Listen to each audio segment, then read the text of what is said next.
Yo YouTube, j'espère que vous allez bien et aujourd'hui petite vidéo sur le tapis de souris venant d'Australie, le Spire Kamek. C'est un tapis qui m'a été envoyé par la marque, je les remercie donc pour cela, mais cela n'aura pas d'impact sur mon avis à son propos par contre je vous le rappelle. Le Spire Kamek est donc un tapis en tissu très mou axé contrôle et est également original au vu de sa couleur grise. Une autre particularité c'est qu'il est garanti 10 ans, c'est-à-dire qu'ils offrent un remplacement si vous avez un problème. Bon, c'est assez spécial cependant car au final c'est leur seul produit, on ne sait donc pas si la marque va durer 10 ans, c'est donc à prendre avec des pincettes. Je vous informe d'ailleurs directement qu'elle vient de communiquer pour annoncer que cette première version est sold out, et qu'ils reviendront certainement par la suite avec une nouvelle couleur. J'espère qu'ils garderont quand même cette couleur grise également, car c'est presque introuvable alors que ça change pas mal du noir tout en restant sobre, et ce n'est pas aussi salissant que du blanc. De mon côté j'aime beaucoup en tout cas.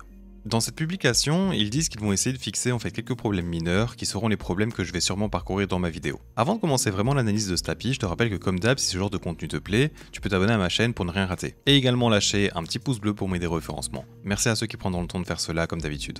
Commençons maintenant par son prix, qui était de 27 € de base avec des frais de port de 10 € pour l'international, et j'ai personnellement eu 22 € de douane pour la Belgique. Pour ce coût total de 59 €, c'est impossible pour moi de le recommander, et la solution serait qu'il trouve un revendeur en Europe comme Max Gaming par exemple. Parce que oui, je dois préciser également que le temps de livraison en fait pour ce tapis a été de 1 mois et 10 jours. Il est arrivé en 3 semaines je pense si je me souviens bien, mais la douane belge l'a gardé en fait pendant 2 semaines, ce qui n'était jamais arrivé. J'imagine que c'est parce qu'ils ne doivent pas avoir beaucoup de colis venant d'Australie. Parlons donc maintenant des features du tapis en lui-même et nous finirons par sa vitesse comme d'habitude. L'emballage est donc une boîte en carton cylindrique plutôt fine qui serre pas mal le tapis. Cela fait qu'il ne sera pas plat directement sur votre bureau, mais vous pouvez le rendre utilisable si vous le roulez par exemple dans l'autre sens. C'est d'ailleurs ce que la marque préconise avec le papier concernant la garantie à l'intérieur de cette boîte. D'ailleurs je vais continuer à parler de cela car en fait c'est un tapis extrêmement mou.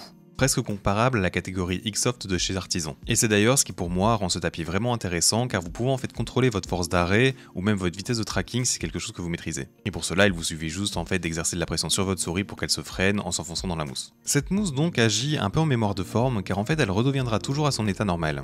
Imaginez vous utilisez un livre pour le rendre complètement plat, et bien s'il laisse des marques elles finiront par disparaître avec le temps. Le tapis a une odeur assez légère mais quand même bien présente qui pourra en fait rester sur votre poignet par exemple. Je l'avais donc laissé pendre avec des pinces dans une pièce aérée et j'avais donc des marques en fait de pinces sur le tapis qui ont donc mis quelques heures avant de disparaître. Pour le logo de la marque maintenant, il est ajouté au-dessus de la surface, dans une matière donc qui pourrait freiner votre glisse si vous entrez en contact avec elle.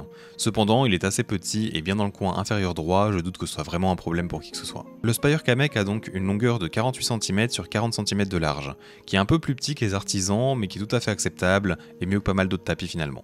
Concernant la couture de ses bords, elle a des avantages comme des inconvénients. Son point très positif est qu'elle est en dessous de la surface du tapis, et c'est ce qui se voit en fait très rarement chez un tapis. Elle ne se ressent donc pas en fait sous les patins, et vous sortirez juste du tapis en fait si vous faites un mouvement trop ample. Cette couture est donc assez discrète en termes de taille, cependant elle n'est pas très molle, ce qui fait qu'elle pourra se ressentir sur votre poignet ou votre bras si vous vous reposez dessus. Cependant, vu qu'elle est en dessous de la surface, ça ne devrait pas arriver souvent, et je n'ai eu aucun problème avec. Par contre, niveau esthétique, cette couture n'est vraiment pas top si c'est quelque chose qui vous importe. Elle est en fait assez irrégulière avec des bords plus gros que d'autres, surtout dans les coins du tapis. Il y a également la jonction du début et de la fin de cette couture qui est très repérable et très peu esthétique, située donc au centre du côté droit pour ma copie.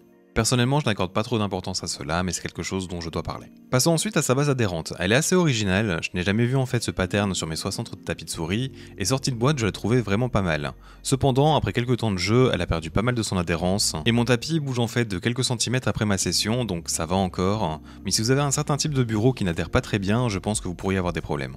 Au sujet de sa texture maintenant, il s'agit d'un tapis en tissu assez abrasif, c'est-à-dire en fait qu'il n'a pas vraiment un ressenti doux. Mais c'est encore assez confortable étant donné l'aspect moelleux de sa base. Je dirais qu'à ce niveau, il est plus rêche qu'un SteelSeries QCK, mais un peu moins qu'un Artisan 0. Pour sa vitesse maintenant, c'est clairement un tapis qui peut justement un peu remplacer le Artisan 0 en termes de ses performances. Il est donc axé contrôle avec un peu de friction initiale, une légère friction dynamique mais pas mal de force d'arrêt. Et cette force d'arrêt peut donc être augmentée en fait avec la pression que vous exercez sur votre souris. En comparaison avec mon Zero Mid, le Kamek serait un poil en dessous en termes de vitesse et pourrait donc être un excellent choix pour pas mal de jeux, mais surtout pour CSGO ou Valorant selon moi. Il me semble que sa vitesse soit équivalente sur ces deux axes et je trouve que c'est en fait une glisse avec un bon point de départ si vous voulez par exemple ajuster votre type de vitesse en fonction de vos patins. Basiquement, si vous voulez une très bonne stabilisation, les corpads vous apporteront cela, alors que les Tiger Eyes vous donneront une sensation de légèreté lors des mouvements assez amples. Il faut savoir aussi que la forme de vos patins vont aussi beaucoup influencer ce tapis qui est très mou, car les tout petits patins, comme par exemple ici, vont avoir tendance à s'enfoncer plus facilement dedans, et donc se freineront plus drastiquement malgré qu'ils aient une plus grande vitesse initialement. Pour ces raisons, je ne parlerai pas vraiment des patins en saphir ou en céramique, qui ne sont pas vraiment faits pour ce tapis selon moi. Cependant, je trouve que les patins en verre sont un très bon choix sur ce dernier. N'oubliez pas cependant que le verre use plus vite les tapis, surtout en tissu. Des 60 tapis que je possède, le plus proche et celui auquel il me fait le plus penser est le Xtrafy GP4 noir. Le noir étant donc plus contrôle et plus rêche que ceux à motif. Basiquement, je trouve que le Kamek est une version un peu plus molle que ce dernier. Le GP4 noir se rapprochant en fait plus d'une fermeté soft en étant un peu plus épais également. Alors que le Kamek se rapprocherait d'un X-Soft, un peu comme les nouveaux tapis pro de Lethal Gaming Gear en fait. Si je peux vraiment donner un très bon point à ce tapis du coup, c'est vraiment ce type de fermeté, que beaucoup de gens en fait recherchent, et qui leur permet d'ajuster l'arrêt de leur souris une fois qu'ils y sont habitués. Et c'est donc très rare de les trouver à ce prix-là, enfin si seulement ils étaient disponibles par ici dans un prix se rapprochant de celui vendu en Australie. Et donc à cause de ça, si tout ce que vous avez entendu dans cette vidéo vous plaît, je vous conseille plutôt de partir sur l'Xtrafy GP4 noir dont je mettrai mon lien affilié Amazon dans la description. C'est un très bon tapis que je peux facilement recommander, et son seul défaut étant sa taille, là où le Kamek le surpasse un peu d'ailleurs. Ne vous dites pas cependant que c'est un artisan zéro moins bien, car au final cela reste des tapis différents, et les propriétés du Kamek ou du GP4 pourraient très bien mieux vous correspondre. Je connais d'ailleurs plusieurs personnes dont c'est le cas. Voilà par quoi je conclurai donc cette vidéo, et j'espère donc vraiment que ce tapis revienne en stock avec une meilleure base adhérente, ou alors que la marque arrive avec une autre surface mais avec cette même mousse. Et tout cela donc avec cette même couleur et disponible chez des revendeurs en Europe. Mais peut-être que j'en demande un peu trop. Je te remercie beaucoup d'avoir regardé cette vidéo jusqu'au bout, et si ce contenu t'a plu, n'hésite pas à t'abonner à la chaîne ainsi que lâcher un pouce bleu avant de partir pour me soutenir comme d'habitude. Avec cela dit, j'espère donc te revoir dans un futur proche, et à bientôt.